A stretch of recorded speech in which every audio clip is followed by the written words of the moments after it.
बिस्मिल्लाहिर्रहमानिर्रहीम, अस्सलाम वालेकुम। नाज़रीन, इसमें कोई दो राय नहीं कि कराची दीगर मसाइल के अलावा इमारतों और बेतरतीब तामीरात के तौर पर पहचाना जाने लगा है। हुकूमत सिंध की गैर संजीदा पॉलिसियों के बायस बिल्डिंग कंट्रोल अथॉरिटी गैर कानूनी आमदन के लिए सरकारी रिट खत्म करके रोशनियों के शहर को कंक्रीट का जंगल बना चुकी है। जमीनों पर गैर कानूनी कब्जों में मुलविस होने में कोई दायरा पीछे नहीं। KDA, KMC, SBCA, MDA, revenue department, anti corruption इदारा, हत्ता कि अदालत ने DHA को भी सख्त तनकीद का निशाना बनाते हुए और अफसोस का इजहार करते हुए कहा था कि लगता है कि फौज सबसे बड़ा कब्जा माफिया बन गई है। इन तमाम हालात पर अदालत में धुआंधार समाअत हुई और कराची में नाजायज तजावुजात, गैर कानूनी तामीरात, नालों पर तजावुजात के खिलाफ सख्त एक्शन जारी हुआ। अलादीन पार्क पवेलियन क्लब को डिमोलिश किया जा चुका है। शार फैसल पर कायम नस्ला टावर को गिराने का हुक्म आ चुका है। नाज़रीन, बहुत अच्छी बात है कि शहर की बहाली का हुक्म सादिर किया गया है, मगर सवाल यहाँ ये है कि सिंध हुकूमत की करप्ट माफिया जिसने नाजायज तामीरात से खरबों रुपए बनाए, उनके खिलाफ कोई एक्शन लिया गया? 3 दिहाइयों से गैर कानूनी तामीरात पर जिन गरीबों के खून पसीने की कमाई लगी, उनके लिए कोई मुतबादिल इंतजाम का आला अदलिया ने कोई हुक्म सादर फरमाया? आज इसी पर बात करेंगे अपने शो में। मेहमानों का तारुफ करा दूं। मेरे साथ इस वक्त मौजूद है साबिक एडमिनिस्ट्रेटर फ़हीमुज़्ज़मा खान साहब। बहुत शुक्रिया सर, और कुछ ही देर में हमें पाकिस्तान पीपल्स पार्टी का मौक़िफ़ भी मिलेगा।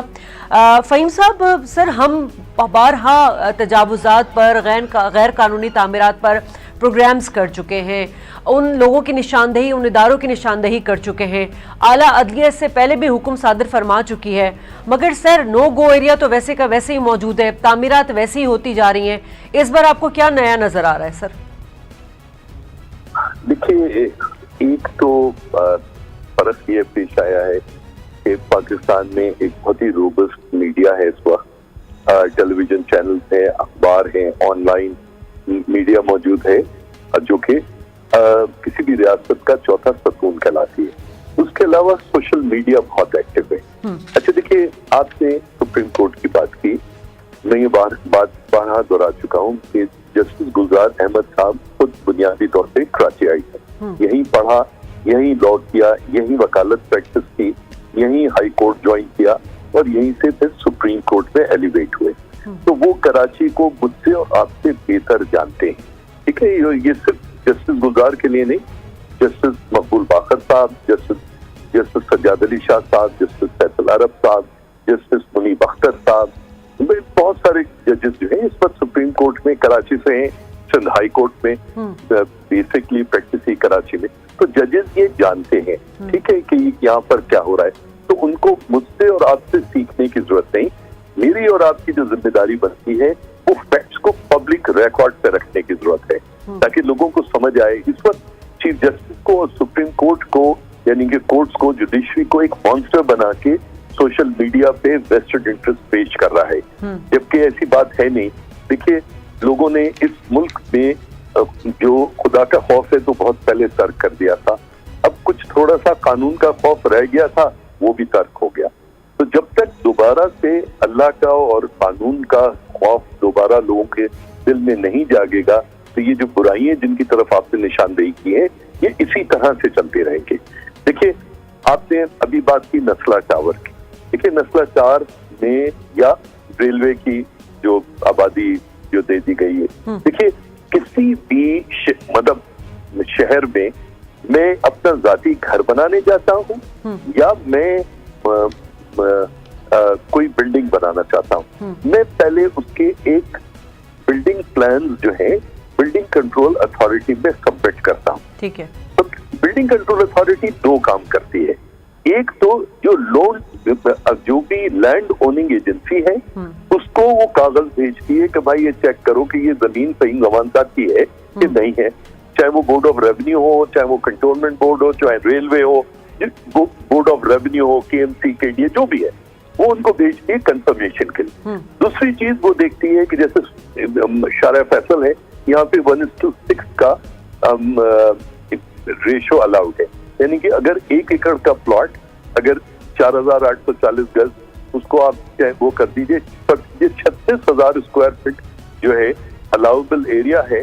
1:6 का मतलब है 36,000 टाइम्स 6, ठीक है, तो 6 या 18 1 हो गया, तो तकरीबन 2,10,000 स्क्वायर फीट इस प्लॉट के ऊपर कंस्ट्रक्शन हो सकती है। फिर बिल्डिंग कंट्रोल अथॉरिटी ये देखती है कि इसके अंदर एडिक्वेट पार्किंग है, इसमें सर्कुलेशन है, इसमें फायर का, इसका, ये तमाम चीजें जो कमरे हैं, पब्लिक टॉयलेट्स हैं, वो तमाम चीजें मौजूद हैं या नहीं है, बिजली की प्रॉपर होनी चाहिए, सब कुछ। अच्छा, लैंड ओनिंग एजेंसी उसको कंफर्म करती है कि ये जो जमीन है ये जावेद सलीम साहब की, फहीम गवान की, व्हाटएवर, ये उनकी जमीन है या इस कंपनी की जमीन है। जब एक दफा वो कंफर्म कर देती है, जब ये प्लान अप्रूव कर देते हैं, तो उसके बाद सिंध बिल्डिंग कंट्रोल अथॉरिटी एक एनओसी फॉर सेल भी इशू करती है। ठीक है। जब वो एनओसी फॉर सेल इशू होता है तो बिल्डर जो है वो अखबार में इश्तिहार देने का मिजाज होता है, और वो मिजाज इश्तिहार के अंदर वो बाकायदा SBCA का या पहले कराची बिल्डिंग कंट्रोल अथॉरिटी का एनओसी फॉर सेल जो है लिखा करता था।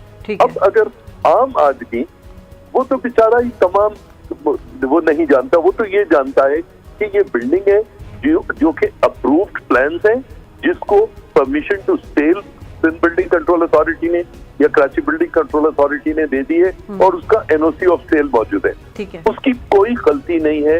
अब उसको वो अपनी इन्वेस्टमेंट कर सकता है, वो ले सकता है। अगर इसके अंदर कोई भी बिल्डिंग में अगर कोई सुकुम पैदा होता है या नजर आता है, तो उसके दो लोग रिस्पॉन्सिबल हैं। एक उसका जो बिल्डर है, ठीक है, जिसने बनाई है, दूसरा सिंध गवर्नमेंट अथॉरिटी, यानी सिंध गवर्नमेंट जो है वो है।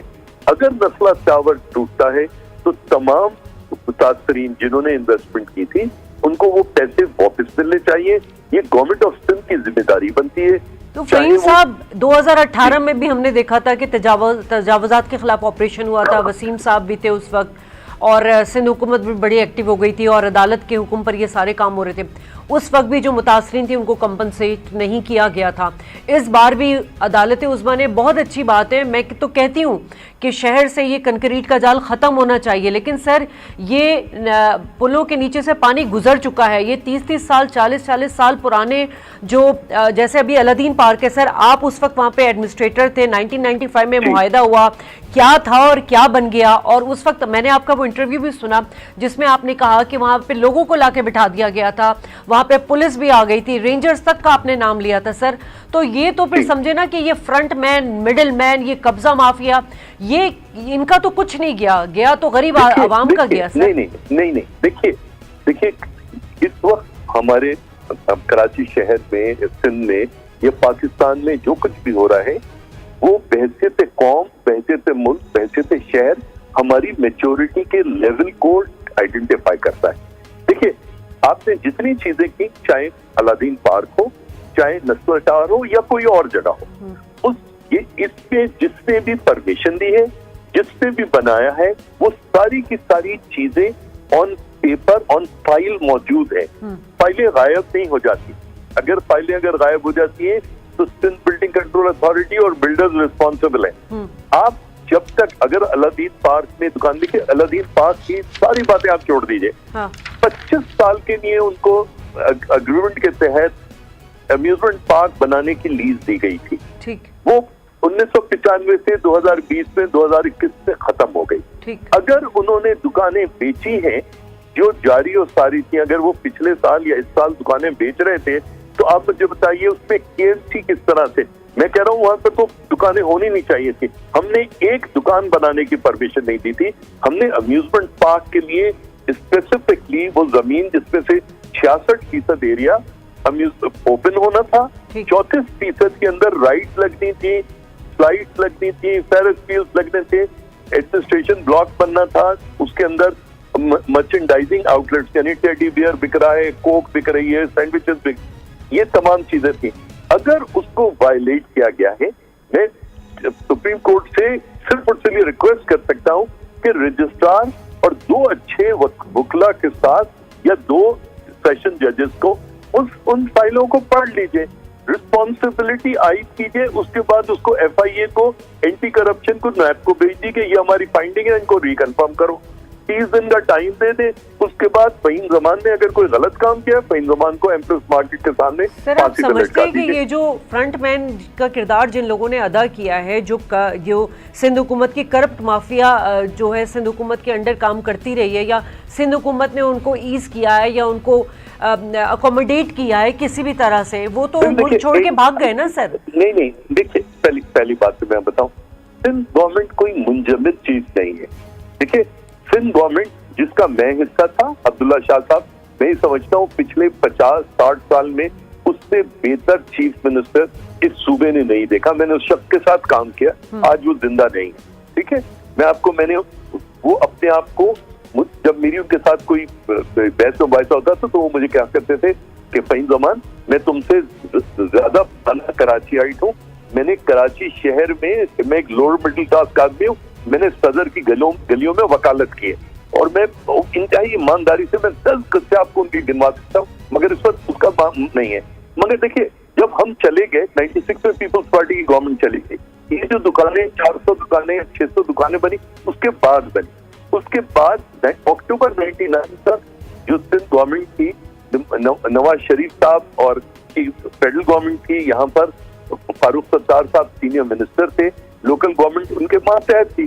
ठीक है, अब अगर यहाँ पर कोई भी चीज हुई, आप मुझे एक बात बताइए, क्या ईमानदारी से समझती हैं कि 15 या 16 हजार रुपए या 25 या 30 हजार रुपए तनख्वाह पाने वाला टीएमसी या केडीए का मुलाजिम इतनी हिम्मत रखता है कि वो 400 दुकानों की परमिशन दे दी जाएगी, जब तक कि उसको ऊपर से ये हिदायत ना मिले कि हाँ भाई, इनको आप बनाने दो या इनको ये करने दो। तो सर, वो हिदायत मिली कहाँ से थी? जब मैं एडमिनिस्ट्रेटर बना 99 में दोबारा, मैं सिर्फ कोई 4-5 महीने के लिए दोबारा बना था, तो चूंकि ये चीजें मेरी आंखों के सामने हुई, मैंने बुला के केएमसी के अमले को मैंने पूरी तरह लताड़ा, मैंने पूछा ये कैसे हुआ? उन्होंने जी हमें डीसी ईस्ट के दफ्तर में फारूक सत्तार साहब ने बुला के गालियां दी और हमसे कहा जाके तोड़ दो। फिर वहां पर सिक्योरिटी और ये हो गया, हमें वापस बुला लिया गया, 3 दिन के बाद कहा गया इनको रेगुलराइज कर दो। अब आप मुझे ये बताइए, मेरे अलावा कोई शहर में दूसरा शख्स होगा जी आपको बरमला खुलकर ये बातें बताए? ये मैं रिकॉर्ड पे हर जगह कहने को तैयार, क्योंकि ये मेरे और आपके शहर का मामला है, हमारे आने वाली नस्लों का मामला है। अगर मैंने कोई गलत काम किया है तो सर फिर हम किसको जिम्मेदार ठहराए? आप तो देखिए, मैं आपसे वही अर्ज कर, देखिए जो लोग, ये सारा का सारा मामला बहुत बड़े पैसों की वजह से होता है, बहुत बड़ी पॉलिटिकल माफियाज हैं, पॉलिटिकल असर होता है उसके अंदर। मेरी और आपकी सर फिर वही बात होगी ना जो कि चीफ जस्टिस ने कहा कि ये फ्रंटमैन जो है, यूनुस मेमन हो गया, टप्पी हो गया, फिर वो मंजूर काका या मंजूर कादिर साहब वो प्ली बार्गिन करके नैप के साथ चले गए कनाडा और वहां से अभी भी वो चला रहे। मैं अर्ज कर रहा हूँ ना, मैं तो अर्ज कर रहा हूँ कि हम इसको उलझाने की जरूरत नहीं है। कोई सी भी एक ले लीजिए, अलादीन पार्क ले लीजिए, आप नस्ला टाल ले लीजिए, कोई और प्रोजेक्ट ले लीजिए, आप बैरियर टाउन कराची ले लीजिए, आप फाइलें उठा के देख लीजिए, सुप्रीम कोर्ट खुद एक कमीशन बना दे, वो कमीशन उसको पकड़ के स्टडी करके तय कर दे कि इसमें किसने क्या गलत काम किया है, इसमें किसने पैसे लिए, किसने सियासी असर रसूख लिए। मैं तो ये कह रहा हूँ ना, इसको गैर जरूरी तौर पर उलझाने की जरूरत नहीं है।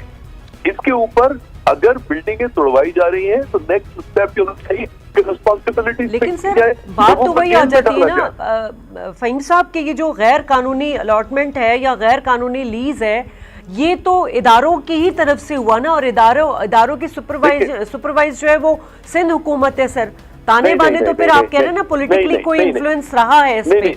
देखिए अलादीन पार्क की एग्जांपल ले लीजिए। सफारी पार्क की जमीन केएमसी से मिलकर थी, केएमसी के का जो सफारी पार्क का जो मास्टर प्लान था, उसमें कराची सर्कुलर रेलवे की रेलवे लाइन और राशिद मिन्हास के रोड के दरमियान जो एरिया था 52 एकड़ का, वो ईयरमार्क था एज अम्यूजमेंट पार्क। अच्छा, जब मैं एडमिनिस्ट्रेटर बना तो मुझसे पहले जो एडमिनिस्ट्रेटर जो थे उन्होंने एक प्रोसेस शुरू किया था अम्यूजमेंट पार्क का कराची में बनाने का। वो कोई बुरी बात नहीं थी, ठीक है, कराची में फैसिलिटीज डेवलप होनी चाहिए, पब्लिक फैसिलिटीज होनी चाहिए। अच्छा, वो मेरी शो में किस्मत देखिए, मैं एडमिनिस्ट्रेटर बना, वो प्रोसेस मैच्योर हुआ, हमने बकायदा एक खास एग्रीमेंट पे प्लान के वो तमाम चीजें मौजूद हैं, वो कहीं गई तो नहीं है। हमने वो लीज 25 साल की लीज हमारी जमीन थी, हमने 25 साल की लीज ज्वाइलेंट को हमने की। उसको उन्होंने हमसे कहा बाद में कि मतलब आपको मैं सही जबान को निकाल रहा हूँ, मैं केएमसी की बात कर रहा हूँ। केएमसी को कहा कि जी इसको हमें सबलीज करने की परमिशन दें ताकि इसके अंदर जो इन्वेस्टमेंट है वो हम मार्केट से ले सके। हमने कहा जी आप बिल्कुल, मगर वो सब लीज जो है मैक्सिमम 25 साल की नहीं हो सकती ना। अगर मास्टर लीज 25 साल की है तो जो सब लीज होगी वो भी उसी के मातहत होगी। अगर आप 10 साल रह गए 25 साल में से तो 10 साल की लीज ले सकते हैं, मगर 2020-2021 साल में तो मास्टर लीज ही एक्सपायर हो गई ना। तो उसके बाद अब अगर किसी ने बेईमानी की है, अगर किसी ने उस एग्रीमेंट की रूह को वायलेट किया है, तो इसमें देखिए दफा 144 अंग्रेज छोड़ के गया है हमारी स्टैच्यू बुक्स पे।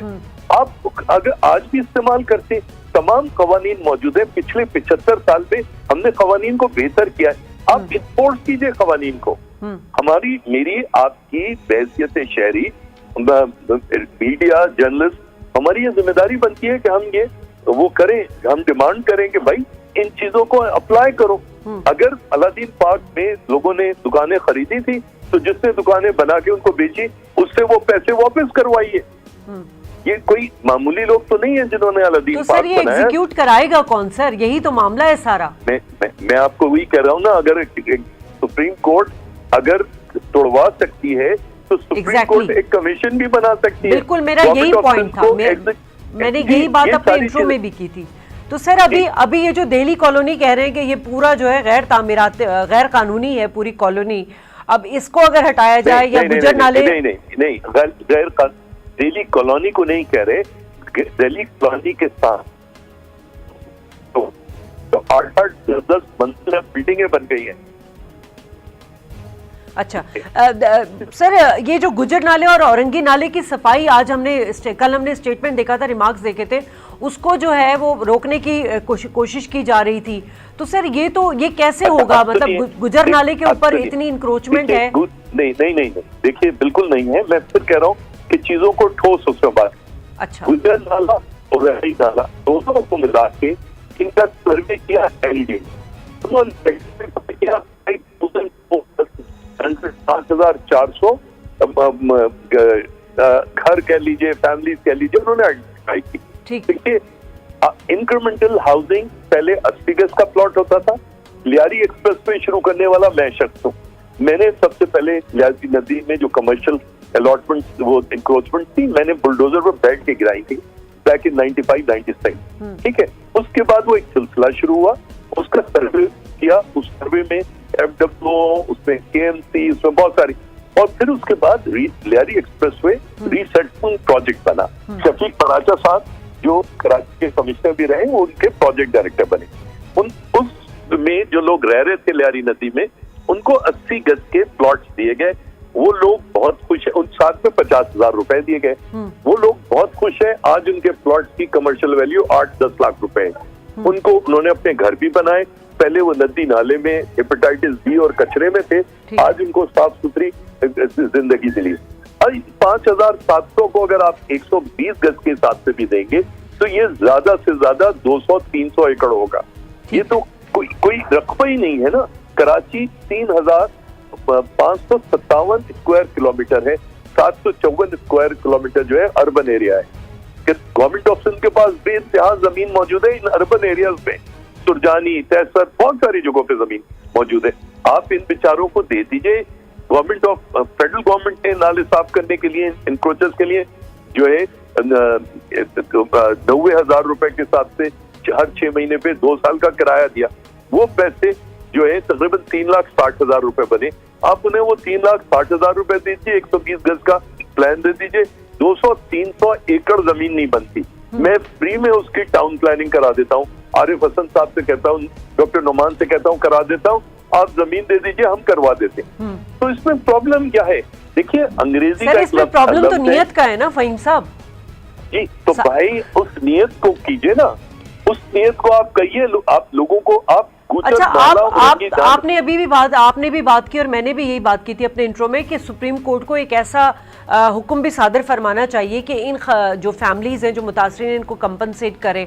आपने भी यही बात की है, तो सर इसके लिए लाजमी सी बात है कि फिर सिंध हुकूमत का वर्जन उनका मौक़िफ़ जाना चाहिए। लेकिन इस वक्त जो सिंध हुकूमत का स्टेटमेंट आ रहा है, सईद गनी साहब ने आज ही ये बात की है कि जजेस को जो है इस तरह के रिमार्क्स नहीं देने चाहिए जिस तरह के दे रहे हैं वो। तो सर यहाँ पे तो क्लैश यही आ रहा है कि वो तो इस चीज़ को मानने को तैयार नहीं है। अब सुप्रीम कोर्ट जो है वो डिमोलिश का हुक्म दे रही है, पिस वही आवाम रही है। सर इसका रास्ता नहीं पिस आवाम नहीं रही है।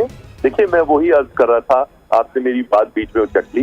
अंग्रेजी गवर्नेंस अल्फाज, ठीक है, गवर्नेंस हमारे तर्जुमा नहीं है, हमारे यहाँ तर्जुमा है हुक्मरानी।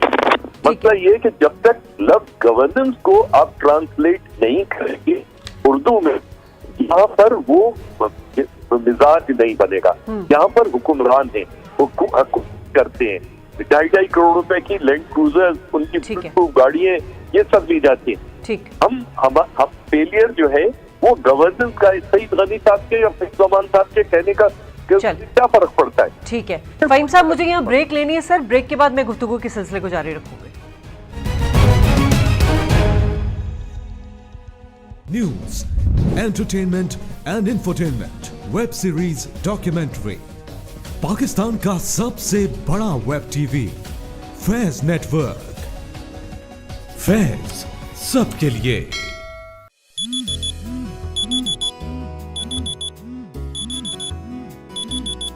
सुबह वही अच्छी जिससे फैज़याब हुआ जाए, पुरअसर इबादत, हेल्दी नाश्ता,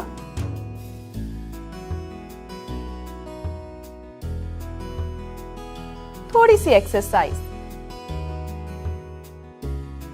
और बहुत सारी पॉजिटिव सोचें। बातें करेंगे, इश्यूज उठाएंगे, उनका हल भी ढूंढेंगे। हर नए दिन का आगाज करें हमारे साथ आपका मॉर्निंग शो अपना पाकिस्तान।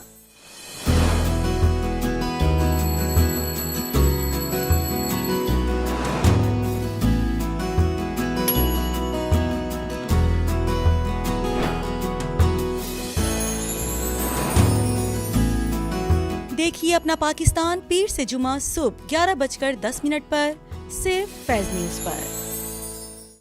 पाकिस्तानी चाहे अपने मुल्क में हो या बैरून मुल्क, बात चाहे किसी मैदान की हो,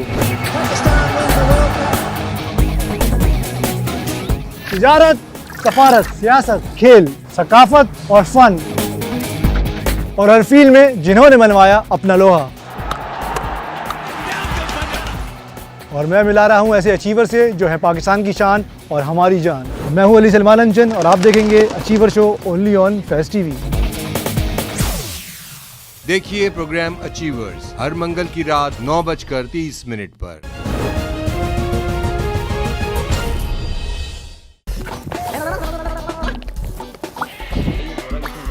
मुझे क्या पता। अब वो भाग रहे वो देखो। की टेंशन, वो देखिए गाड़ी नजर आ रही है, बंदा नजर आ रहा है अंदर, उसके हाथ में कैमरा नजर आ रहा है। अबे यार,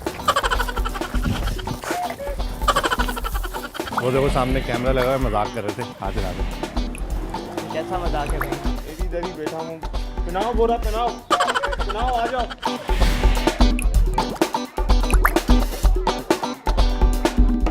न्यूज फ्यूज में मैं हूँ पिंकी और गुड्डू।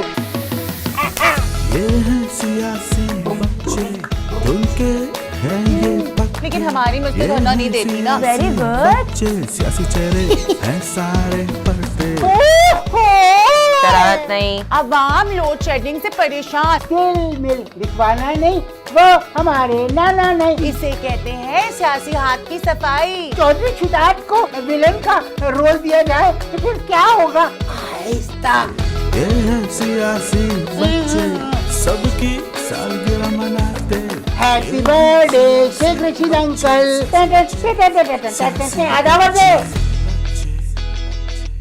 देखिए प्रोग्राम सियासी बच्चे हर हफ्ते की रात 11:30 पर सिर्फ और सिर्फ फैज टीवी पर।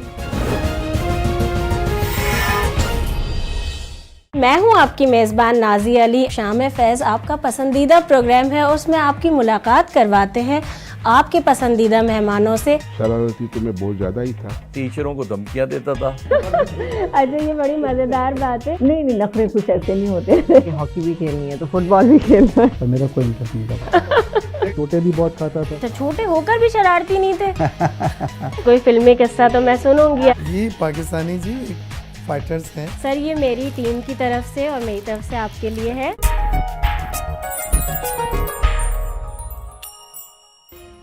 देखिए प्रोग्राम शाम फैज़ हफ्ता और इतवार की शाम 7:10 पर सिर्फ और सिर्फ फैज़ टीवी पर।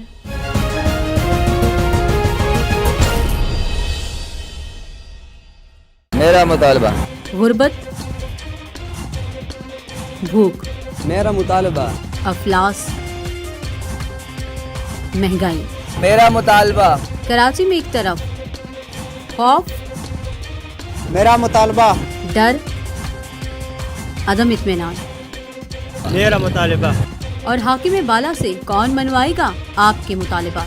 और सुमन बुकमुन खामोश हैवान। हिफ्ज़ान सेहत के उसूलों से महरूम आवाम, तालीम और तरबियत का फुकदान, कौन सुनाएगा मसनद नशीनों को आपकी पुकार। मैं हूँ शहजादी कमल और मैं लेकर आ रही हूँ प्रोग्राम मुतालिबा।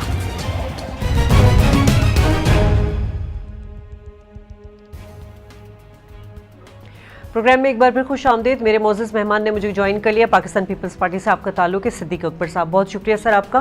फ़हीम मुज़म्मल साहब हमारे साथ टेलीफोन लाइन पर मौजूद हैं। सिद्दीक साहब, कराची एक खूबसूरत शहर उरूसुल बलाद कहलाया जाता था। बहुत अरसे से हम देख रहे हैं कि इसमें मुख्तलिफ माफिया ने, मुख्तलिफ मसाइल ने इस शहर को 10 बदतरीन शहरों में शामिल कर दिया है।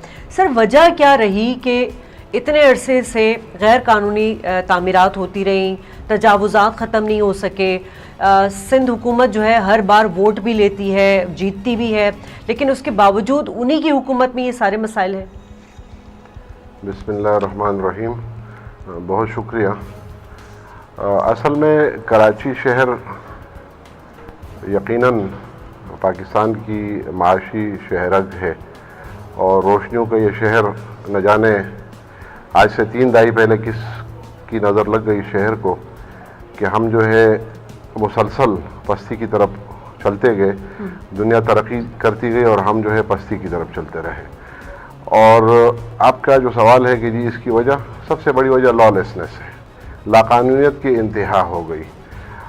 जहाँ भी किसी को जगह नज़र आई और उसने वहाँ डेरा जमा लिया, और जो इदारे थे वो इससे बिल्कुल गफलत बरतते रहे, लापरवाही बरतते रहे, उन्होंने तवज्जो नहीं दी। एक तरह से अगर देखा जाए तो अमलन हमने इस शहर को पुलिस स्टेट बना दिया था। जो मुताल्लिक़ा इदारे हैं, जिस तरह जो KDA है या KBCA रहा या जो SBCA नाउडेज जो वो है, और या KMC के दीगर जो जितने भी इदारे हैं, बल्दियाती या दीगर जो इदारे हैं टाउन प्लानिंग वगैरह के, उन्होंने अपने काम पर तवज्जो नहीं दी। ठीक, पुलिस आई और उन्होंने जो भी करना था, अब सबको पता है कि शहर में क्या होता रहा है, तो अमलन पुलिस के हवाले करने से आप नुकसानात आज भुगत रहे हैं। शहर का हाल ये हुआ है कि एक बेहंगम आबादी का शहर बन गया। शहर में जो है कच्ची आबादियाँ भी बनती रही, और इसके साथ जो हमारे प्लान्ड एरियाज थे उसमें अनब्राइडल्ड कमर्शलाइजेशन हो गई, जिसको जहाँ जो रिहायशी इलाके थे वो कमर्शियल हो गए। लोगों ने जैसे तैसे मुताल्लिक़ इदारों से उस वक्त के इदारों से इजाज़त भी हासिल कर ली, परमिशन भी मिली, और ज़ाहिर है आज वो हम भुगत रहे हैं। ये सूरत हाल है। और ठीक है फ़हीम साहब, आपने मौक़िफ़ सुना सिद्दीक साहब का, काफ़ी हद तक दुरुस्त भी बात कर रहे हैं वो। सर हम फिर वहीं आ जाते हैं कि अब ऐसी क्या हिकमत अमली होनी चाहिए कि जो शहर की बहाली भी हो जाए और लोगों का नुकसान भी नहीं हो। एक तो आपने मशवरा दे दिया कि चीफ जस्टिस जो हैं वो एक जुडिशल कमीशन बना दें, और एक जो जितने भी, मैं ये समझती हूँ कि जो बिल्डर्स इस वक्त कंस्ट्रक्शन कर रहे हैं, बड़े बड़े नाम हैं जिनके, बड़े टाइकॉन हैं। आप देखें, और भी मैं बात करूँगी आइकॉन की तरफ, आप चले जाएं इधर बहरिया टाउन चले जाएं, MDA को देख लें, मली डेवलपमेंट अथॉरिटी है, ये सारे इदारे हैं, इनको कैसे एग्जीक्यूट किया जाए सर?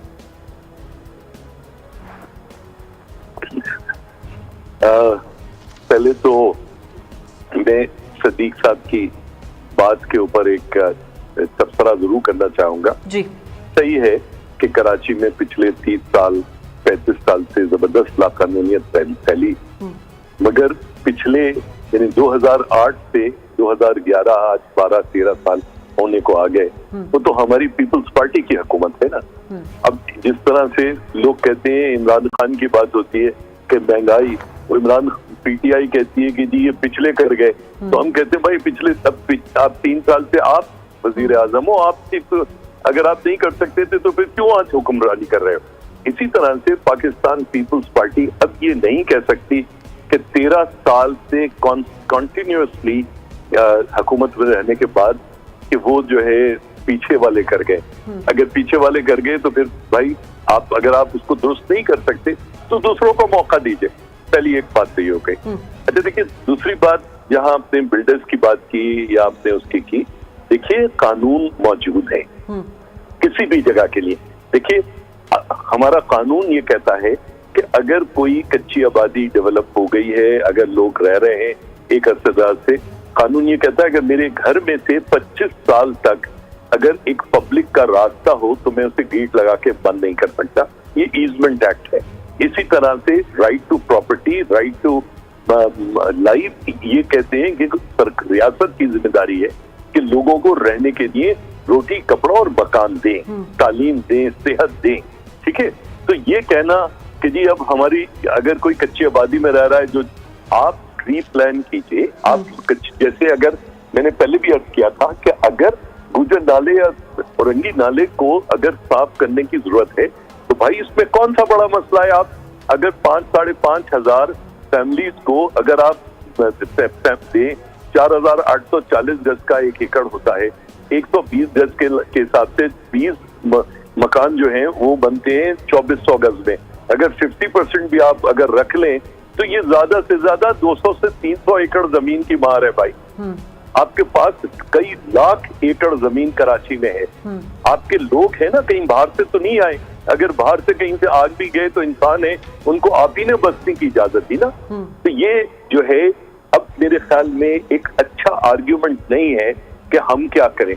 हम अगर गवर्नेंस हमारी जिम्मेदारी है, अगर हम रियासत के ठेकेदार हैं, अगर हुकूमत कर रहे हैं तो ये हमारी जिम्मेदारी है कि लोगों को हम देखिए, सरकार ने KNC KDA ने कब से नई हाउसिंग स्कीम्स नहीं बनाई। इंक्रीमेंटल हाउसिंग की जमीन थी, आपने इसी गवर्नमेंट ने दी ना 2011 में, वो सारी की सारी जमीन उठा के बैरियर टाउन को दे दी। एक दिन के उसके ऊपर आपने उठा के BHS सिटी को आपने 20,000 एकड़ जमीन दे दी, 25,000 30,000 एकड़ आपने बैरियर टाउन को दे दी। तो गरीबों को 200-300 एकड़ क्यों नहीं दे सकते हो सदीक साहब?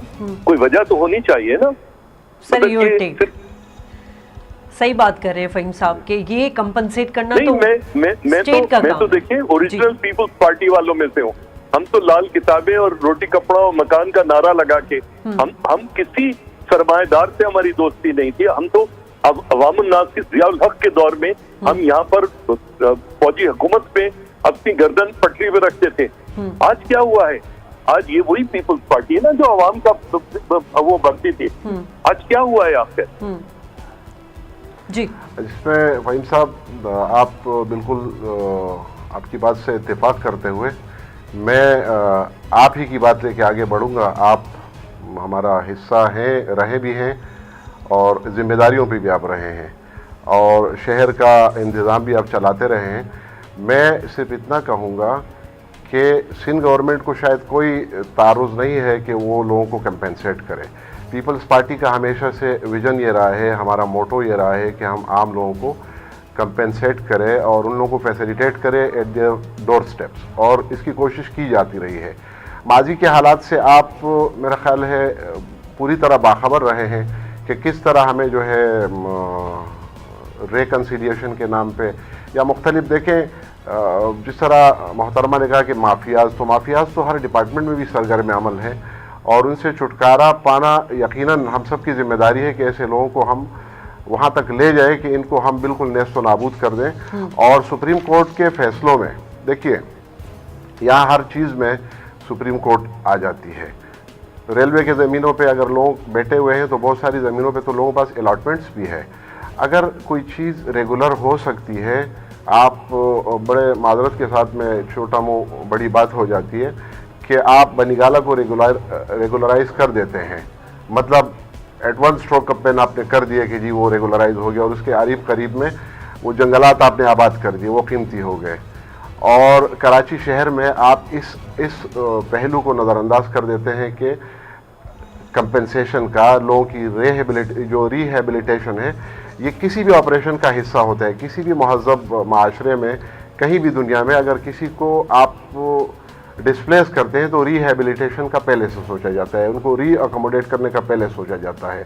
तो सुप्रीम कोर्ट के फैसलों में अगर हुक्म आता है कि जी आप तोड़ें, सिंध गवर्नमेंट तोड़ने के लिए तैयार है, अगर किसी वजीर ने हमारा कह दिया कि जी मैं किसी का मकान नहीं तोड़ूंगा, तो उसको आप जो है सुप्रीम कोर्ट से कंटेम्प्ट ऑफ कोर्ट का नोटिस आ जाता है। बेचारे हमारे लोग तो इस चक्कर में दबे हुए होते हैं कि यार पता नहीं कब कहाँ से नोटिस है, और फिर हम सारा दिन जो है कोर्टों में रहें। और बाकायदा तौर पर मैं टारगेट बना के हमारे बहुत सारे लोगों को, हमारे सईद गनी साहब को और बहुत से हमारे जो है वज़रा को, उनको बाय नेम जो है, और हमारे CM साहब को किस तरह जो है उसका सामना करना पड़ा है। तो अगर सुप्रीम कोर्ट के फैसले में डेमोलिशन का वो है पहलू, तो रिहेबिलिटेशन का और लोगों को रीअकोमोडेट करने का भी वो होना चाहिए, वो भी ऑर्डर की सूरत में आना चाहिए। आप ट्विन टावर जो है वो रेगुलराइज कर देते कि उसमें बड़े बड़े लोगों के जो है फ्लैट्स हैं। आप जो है यहाँ पर बनीगाला को और दीगर जो बहुत सारी चीज़ें हैं जो इस वक्त मेरा ख्याल है वक्त कलील पड़ जाएगा, बहुत सारे लोगों को आप जो है रेगुलर कर देते हैं, और यहाँ पर कराची में आकर फिर यहाँ पर जलते हैं। आप जो आम आदमी है जो 120 गज के, जिसको नाले पे लीज तो KMC और KDA के लोगों ने दिया है, आप उन लोगों को क्यों नहीं पूछ रहे? उन लोगों से क्यों उस वक्त के अफसरान को आखिर जिम्मेदार क्यों नहीं ठहराया जाता? उन्होंने कहा है चीफ जस्टिस से कि KMC के जितने वो मुलाजमीन जो काम नहीं करते उनको निकाला जाए। मतलब जिन्होंने किया है बात, हाँ जिन्होंने किया है, जिनके दौर में हुआ है, यही तो बख्श दिया जाए। यही मैंने बात फहीम साहब से की है कि जो जिम्मेदार है उनके खिलाफ कब कार्रवाई होगी। जिन लोगों ने ऐसा किया है मेरे ख्याल में उनसे पूछा जाना जरूरी है, और आपने ये मिसाल बनानी है, लोगों को आपने इबरत बनाना है। कि मैं तो समझता हूँ कि ऐसे लोगों को से रिकवरियाँ की जाए जिन्होंने गरीबों से पैसे लेकर उनको जो है झूठ मूठ के कागज दिए हुए हैं। ना मंजूर कादिर को लेकर आए ना वहाँ से कनाडा से, टप्पीस को लेकर आए, जो फ्रंट मैन है यूनुस मेमन का नाम लिया जा रहा है, फिर इनको भी लेकर आए। ये जिम्मेदार है ना कराची के माफिया बनाने में। है कि ये लोग रात के अंधेरे में नहीं गए हैं। अगर वो जिम्मेदारी थी उनकी तो हुकूमतें यहाँ मौजूद थी, इदारे मौजूद थे, और उनको लाया जाना, मैं उसके अगर किसी ने कोई जुर्म किया है तो कम से कम पीपल्स पार्टी की पूरी क़यादत इसको सपोर्ट नहीं करती है कि उसको न लाया जाए। किसका जुर्म है? और आप सिर्फ मीडिया ट्रायल करते रहे तो ये मेरा ख्याल है मुनासिब नहीं है कि जुर्म किसी और का है। और आप चूंकि हमारी हुकूमत है, मैं मानता हूँ हमारी 12-13 साल से सिंध में हुकूमत है, हमारे पहले 5-7 साल जो है वो रिकन्सिलिएशन के नजर हुए हैं, और उसमें यही दोस्त हमारे साथ शहर का निजाम संभाले हुए थे। फहीम साहब, एक बड़ा सख्त सवाल है, चूंकि सोशल मीडिया है तो मैं तो जसारत कर सकती हूँ पूछने की कि ठीक है, सिंध हुकूमत की नाअहली या जो भी कह लें कि उनके नाक के नीचे ये सारी चीज़ें होती रहीं और गैर कानूनी तजावुज़ात और गैर कानूनी तामीरात होते रहे। मंजूर का हम बात कर रहे थे, काका की, मंजूर काका की बात करें, टप्पी की बात करें, यूनुस मेमन की बात कर रहे हैं, लेकिन सुप्रीम कोर्ट ने और भी ऐसे अहकाम दिए हैं, लेकिन वहाँ पर जलते हैं। वहाँ को कंटेम्प्ट ऑफ कोर्ट क्यों नहीं होता? आप ये अस्करी पार्क को देख लें सर, आप न्यूप्लेक्स को देख लें, मिलेनियम के सामने ऑपोजिट अस्करी 4 है सर, उसको भी तो डिमोलिश करने को कहा गया था, उस सिनेमा घर को, वहाँ वो क्यों नहीं डिमोलिश किया गया? उधर क्यों नहीं कंटेम्प्ट ऑफ कोर्ट होता? आप बिल्कुल सही कह रही हैं। देखिए, पहली बात तो ये बिल्कुल होना चाहिए। मैं कहता हूँ चाहे वो किसी इदारे ने, और जहाँ तक फौज की बात है, आप फौज के इदारों की बात करें, मैं तो फौज को इदारा मानता ही, वो एक मातहत महकमा है। इदारा सुप्रीम कोर्ट है। इदारा वो होता है जो ऑटोनमस हो, जिसको कोई कंट्रोल नहीं करता हो। हमारी डिफेंस फोर्सेस को मिनिस्ट्री ऑफ डिफेंस कंट्रोल करती है, ठीक है? तो ये मिनिस्ट्री ऑफ डिफेंस के इदारे हैं, बिल्कुल उनको किया जाना चाहिए। देखिए, मैंने शुरू में एक बात कही थी कि जो कुछ भी किसी माशरे में हो रहा होता है वो उस माशरे की मेच्योरिटी का लेवल होता है, ठीक है? मेरा नहीं ख्याल कि जस्टिस गुलजार साहब के पर जो है इनमें से किसी चीज से जलते हैं। काजी फैज ईसा का आपने देख लिया किस तरह से काजी फैज ईसा के खिलाफ कैंपेन रन, जस्टिस फैज ईसा के खिलाफ कैंपेन रन की गई, क्या हुआ? बहरहाल judiciary stood strong. Judiciary, legislature, ये इंस्टीट्यूशंस हैं, ये पिलर्स ऑफ स्टेट हैं। मुझे आपको, दीक साहब को, इनको सपोर्ट सपोर्ट करना चाहिए, इनको स्ट्रेंथन करना चाहिए। देखिए एक तो ये बात है। देखिए दूसरी चीज मैंने पहले अर्ज किया था, मुझे नहीं मालूम सदीक साहब ने वो हमारी गुफ्तगू सुनी या नहीं सुनी। अगर सुप्रीम कोर्ट या जो जज कोर्ट होता है वो बेसिकली जजमेंट देता है, वो एग्जीक्यूटिव नहीं है। एग्जीक्यूटिव जो है प्राइम मिनिस्टर और चीफ मिनिस्टर की कैबिनेट प्लस जो डिपार्टमेंट है वो हुआ करते हैं। अगर इसको कैसे करना है सुप्रीम कोर्ट को नहीं करना, भाई आप ये कीजिए, मोडेलिटीज में मैकेनिक्स है वो आपने तय करना है, एग्जीक्यूटिव करना है। अच्छा, तमाम हुकूमतें चाहे सिंध हुकूमत हो, चाहे लाहौर पंजाब हुकूमत हो, चाहे फेडरल हुकूमत हो, और ये कोई सी भी हो, ये वाली हो या इससे पिछली वाली हो, सब ये कहते हैं हम जुडिशरी का एहतराम करते हैं, मगर साथ में जो है इफ्स और बट्स भी करते हैं। देखिए मेरी जिम्मेदारी, अगर कोई कोर्ट मेरे खिलाफ कोई अगर देता है या मुझे कोई ऑर्डर देता है उसको इम्प्लीमेंट करना मेरी जिम्मेदारी है। दूसरे करते हैं या नहीं करते ये एक अच्छा एक्सक्यूज नहीं है। अगर हम सिंध के अंदर कराची में कहाँ तक मुझे नाले या औरंगी नाला या कुछ इसकी बात है, तो ये अरसे दराज से ये चीजें चली आ रही हैं। तो पूरी की पूरी डिपार्टमेंट है, प्लानिंग डिपार्टमेंट है, आपका बिल्डिंग कंट्रोल है, आपके पास प्राइवेट एनजीओ मौजूद हैं, अदारे मौजूद हैं जो आपको चीजें प्लान करके ओवरनाइट हफ्ता 10 दिन 15 दिन में दे सकती हैं। तो जब फेडरल गवर्नमेंट अपना वायदा पूरा कर रही है, जो उन्होंने 90,000 रुपए 6 माह के हिसाब से 3,60,000 रुपए देने के कहे, तो गवर्नमेंट ऑफ सिंध ने प्लॉट देने की बात की थी, तो भाई वो दो ना यार, 200-300 एकड़ जमीन दे दोगे तो क्या फर्क पड़ेगा। मेरा सिर्फ हम बजाय इसके कि पंजाब में या सरहद में या बलूचिस्तान में क्या हो रहा है या मिनिस्ट्री ऑफ डिफेंस के मातहत महकमे क्या कर रहे हैं, अगर उसकी जगह हम अगर अपने आप को ठीक करना शुरू कर दें। दूसरे मैं जो बातें बरमला कहता हूँ वो बाकी लोग क्यों नहीं कह पाते, मैं इसलिए कह पाता हूँ क्योंकि मुझे पता है कि मेरा कोई स्केलेटन किसी उसमें कबर्ड में छुपा हुआ नहीं है। मैं जो कह रहा हूँ, मतलब आप मुझे गोली तो मार सकते हो मगर मेरे खिलाफ कोई साजिश करके मुझे जेल में नहीं डाल सकते, उसके लिए आपको वो करना पड़ेगा। मगर वो लोग जिनके स्केलेटन्स होते हैं वो खड़े होकर बात नहीं कर सकते, ये सिर्फ और सिर्फ फर्क है। ठीक है, हमें पीपल्स पार्टी अवाम की पार्टी थी, एक पार्टी पूरे मुल्क से पावर एक्वायर करती थी, लोग सपोर्ट करते थे, हजारों की तादाद में नौजवानों ने जिया-उल हक के मार्शल्लाह और पता नहीं किस किस के दौरान पीपल्स पार्टी के लोगों ने कुर्बानियां दी हैं, वो आज कहाँ है?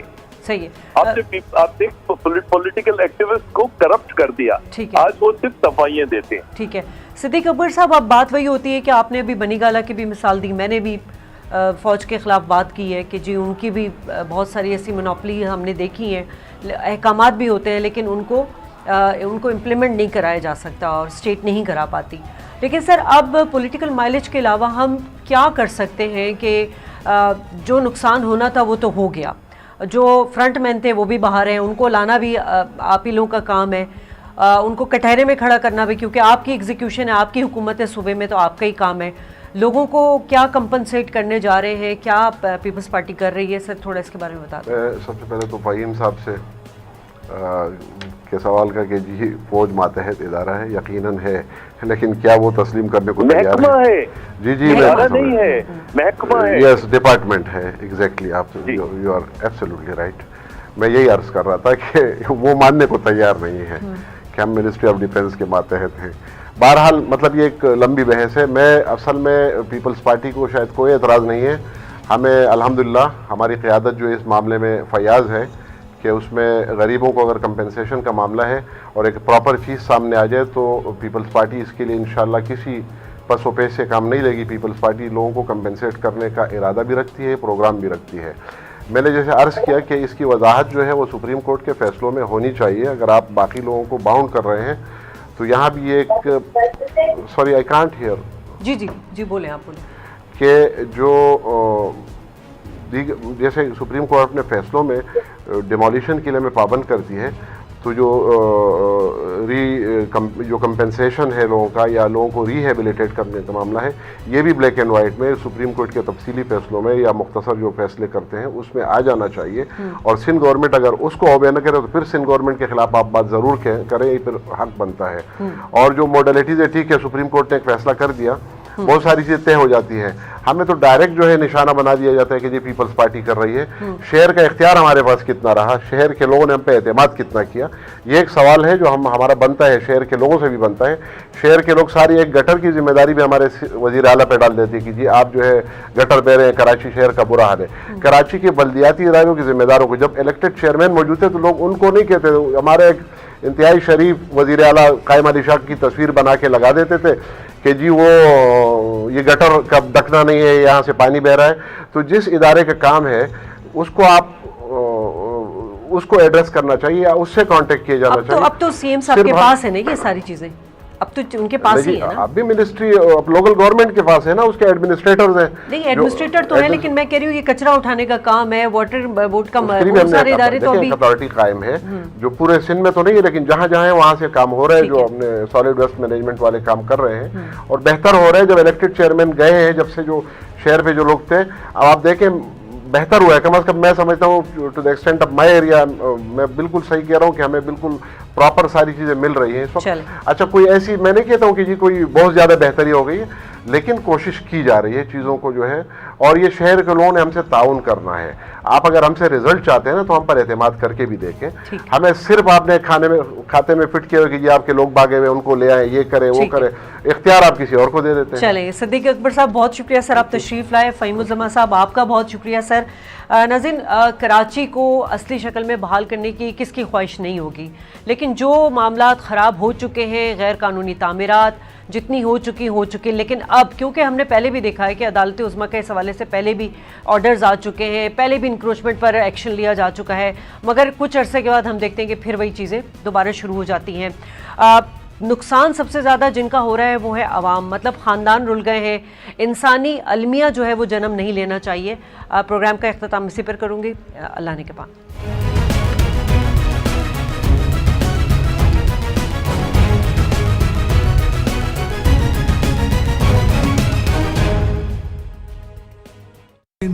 and infotainment.